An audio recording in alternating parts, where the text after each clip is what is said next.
Bad news mga kababayan, ang sabi ng Armed Forces, yung ating mga coral reefs daw, mga kababayan sa West Philippine Sea, inubos na ng mga Chinese. Ito po mga kababayan yung picture. Parang dinaanan ng bulldozer. Yan totally destroyed mga kababayan yung mga coral reefs sa West Philippine Sea. Walang respeto po itong mga Chinese sa ating kalikasan. Basta, ang sadya nila, mga kababayan, ay makakuha ng kanilang pakikinabangan. Una, yung mga kabundukan natin dito sa Pilipinas mismo, sa pakikipagsabuatan ng mga officials, tinibag po. Tapos sinakot, papuntang West Philippine Sea, para magtayo ng artificial islands. Matindi mga kababayan yung pagsalaula sa atin ng mga Chinese. But before ko mga kababayan ibigay sa inyo yung kwento, click subscribe muna dito sa ating YouTube channel and hit the notification bell para lagi po kayong updated na mga kaganapan dito po sa ating bansa. Like and share na rin po ninyo para marami yung makapanood ng ating video. At saka, wag na din po ninyo mga kababayan na skip yung ating mga commercial ads para tuloy-tuloy ang pag-unlad ng ating ekonomiya kahit patuloy tayo mga kababayan na pinagsasamantalahan ng mga barkada ni Mau Diggs. Saka po ni Senator Robin Mau. Nagalit mga kababayan kasi tinutulungan tayo ng Amerika. Galit si Robin Mau Padilla. You just imagine, tinutulungan na tayo ng Amerika kasi humingi nga tayo ng tulong sa Amerika. Alam naman natin hindi kaya natin kung tayo lang. Nagtanong pa si Robin, bakit anya, hindi ninyo kaya? Tanong niya sa Coast Guard. Nainsulto tuloy yung Coast Guard. Na tayo-tayo lang anya. Di ba obvious na hindi natin kaya? Kasi kung kaya natin, ba't pa tayo hingi ng tulong sa Amerika and other countries, mga kababayan? Alam naman natin, we are so conscious na mahina yung ating armed forces kasi pinabayaan, mga kababayan, ng mga previous administrations. Hindi sila nag-modernize. Magtatanong pa, what? Tapos, yung Mutual Defense Treaty natin na Amerika, hininga natin ng tulong siyempre kasi Mutual Defense Treaty natin. Galit si Robin Mau. What? Ganon katindi mga kababayan itong mga minions ni Mau Diggs. O ngayon, yung kanyang mga barkada na mga Chinese mga kababayan, ito, ganito katindi yung pagsalaula mga kababayan sa ating West Philippine Sea. You see, inubos na yung ating mga coral reefs, dinestroy mga kababayan yung mga tahanan ng mga isda para kanilang ibenta.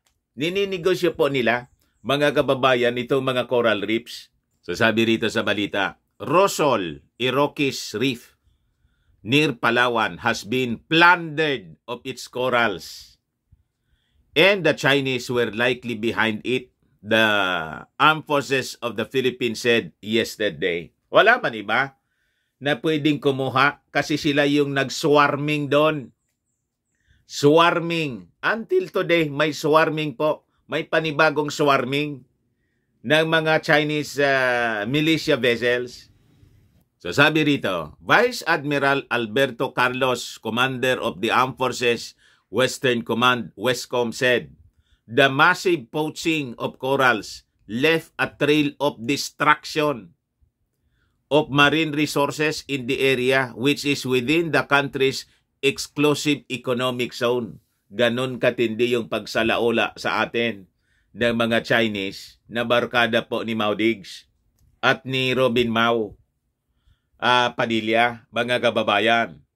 Wala na yung mga corals, yung mga debris nagkalat na, parang dinaanan po ng bulldozer, mga kababayan. Debris are scattered around, sabi po ni Carlos In a Saturday news forum sa Quezon City, the Chinese may have begun clearing the reef of its corals in July when their ships swarmed around the land feature, which is about 150 nautical miles from Palawan mainland. Sabi mga kababayan ni Carlos. Ngayon, paano na-discover ng ating armed forces pa? Sabi rito, when the Chinese ships left Rosol Reef for Panganiban, Mischief Reef, weeks later, the armed forces deployed Navy divers to conduct underwater survey. Yun ang na-discover po nila. Kaya pinicturan po nila mga kababayan. Ito yung shocking photo, mga kababayan, na nakuha ng mga Navy divers po. Oh. Tingnan ninyo kung paano kinalkal yung lahat ng mga coral reefs, mga kababayan, ng mga Chinese para ibenta sa market. Lahat ng bawal po ang mag-harvest ng ganyan, mga kababayan. So sabi rito, Carlos said they are coordinating with scientists and marine experts for an assessment of the extent of the environmental damage in the area. He added that the armed forces, through the Philippine Navy, will beef up its presence in the area to prevent another environmental depredation doon, mga kababayan, sa lugar. And it's nice na nagkausap na rin yung ating armed forces with the American forces, mga kababayan, at nagkasundo na magsagawa ng more than 500 engagements for 2024 next year dito po sa ating West Philippine Sea. Mamaya ibigay ko sa inyo yung balita. So sabi ni Carlos, yung mga barkoan niya from the Philippine Coast Guard and the Bureau of Fisheries and Aquatic Resources are also patrolling the area. Sama-sama kami. Palitan rotation of our presence, sabi niya. Even if the Westcom has the most number of Philippine vessels patrolling the area, the West Philippine Sea, Carlos admitted they are not enough to completely secure the country's territorial waters. Napakalawa kasi po. Westcom said aerial patrols on September 6 and 7 showed 23 Chinese fishing vessels in Rosol, 5 in Escoda, Sabina Shoal, and 2 in Baragatan, Naris Bank. So, ganon, mga kababayan, ang pagsalaula ng marine resources ng mga Chinese dito sa ating West Philippine Sea. Ito po ang mga corals na hinaharvest o hinarvest ng mga ng mga Chinese na binibenta nila sa market. Bakit? Ano ba yung gamit other than yung alam na ninyo, mga kababayan, na ginagamit siya sa tawag dito? Sa mga aquarium po. Di ba ito yung nilalagay nila siyempre? Nilalagay sa mga aquarium. Yan mismo yung nilalagay sa mga aquarium para hindi lang dekorasyon. Kasi yung mga coral reefs, yun yung binabahayan ng mga isda at iniitlogan, mga kababayan, para dumami. Kaya dapat hindi po siya dinidestroy. So napaka-importante po yung coral reef para sa sustainable livelihood ng mga tao.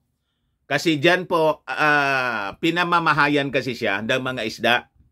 Pag na-destroy yung pinamamahayan ng mga isda, alam na natin, kulang na yung magiging huli ng mga tao, ng mga fishermen.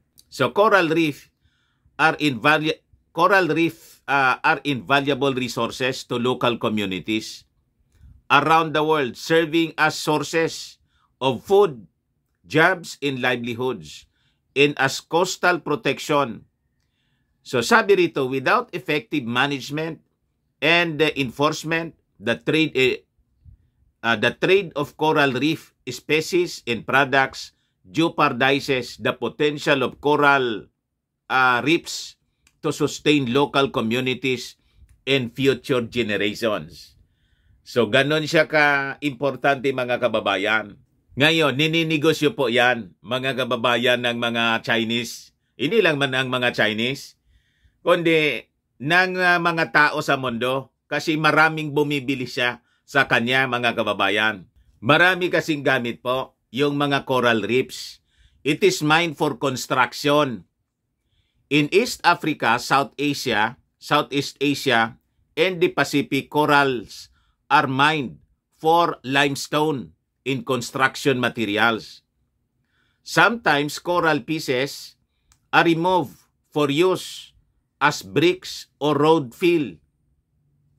Sand in limestone from coral reefs are also made into cement for new buildings. So ito siguro yung ginagamit nila para sa construction dyan ng mga structures na ginagawa nila, mga kababayan. Dyan na mismo kinukuha. Dyan po sa South China Sea. Minimina din siya, mga kababayan, for calcium. Dead coral is harvested for calcium supplements. Ganon pala yon. For souvenirs and jewelry. Yan ang makikita natin, di ba? Binibenta po in the market na mga souvenirs and jewelry made of corals. Ayun. Mahilig sa negosyo po yung mga Chinese eh. Tapos, ginagamit din siya, mga kababayan, for marine aquarium industry. Yung mga may negosyo ng aquarium, ayun. Yun ang ginagamit nila, mga kababayan. Kaya yung ito makikita ninyo sa mga mahihilig sa aquarium. Yan ang makikita ninyo sa loob ng aquarium. Di ba? Ginagamit din nila, mga kababayan, ito for medical use. Sabi rito, researchers have been using coral for bone graft, clinical trials, and imports of coral for medical purposes increased 500% from 1991 to 1992. Nakita ninyo, mga kababayan? Kaya yung mga Chinese vessels po, nagsaswarming palagi dyan po sa West Philippine Sea. Ninanakaw nila sa atin kasi territory natin. Dapat tayo yung may karapatan mag-exploit, mag-harvest, kumbaga, mga kababayan, kailangan natin. Pero hindi sa ganong pamamaraan na halos wala na pong matira kasi parang ginamitan na po ng bulldozer. Di ba? So with this development, mga kababayan, tingnan natin kung ano yung magiging reaksyon ng mga pro-Chinese senators. Di ba? So maingay sila sa presence ng Amerika na tumutulong sa atin to protect our territory. Tingnan natin kung mag-iingay sila sa Senado ngayon. With this plundering na ginagawa ng mga Chinese sa West Philippine Sea. So, makikita na ninyo rito, mga kababayan, the necessity na kailangan talaga ng tulong natin dito with the like-minded nations, hindi lang sa Amerika. But we have a mutual defense treaty with America. Kaya, kung humingi man tayo ng tulong, it is legal, mga kababayan. May legal obligation sa atin yung Amerika. So ito po yung sinasabi ko sa inyong balita kanina. US-Philippine militaries I-500 bilateral activities in 2024. Next year, mga kababayan, dito sa West Philippine Sea. Obviously, mga kababayan, ang purpose nito para matigil na finally ang pagsasalaula sa atin ng mga Chinese. So sabi rito sa balita, the armed forces and the U.S. Indo-Pacific Command reaffirmed their commitment to strengthen ties amid tensions in the Indo-Pacific region during the annual Mutual Defense Board Security Engagement Board meeting na ginawa po noong September 14 sa Camp Aguinaldo. So sabi rito, the two countries discussed the inclusion of exercises and high-level exchanges for next year's activities, which include maritime security, information sharing, and capacity and capability development, among others.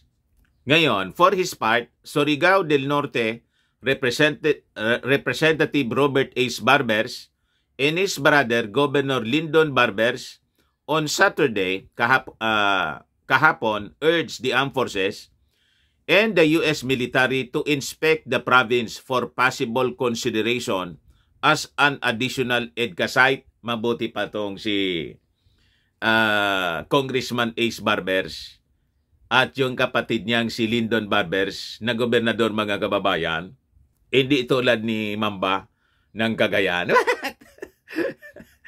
Ayaw na lagyan ng EDCA site yung Cagayan.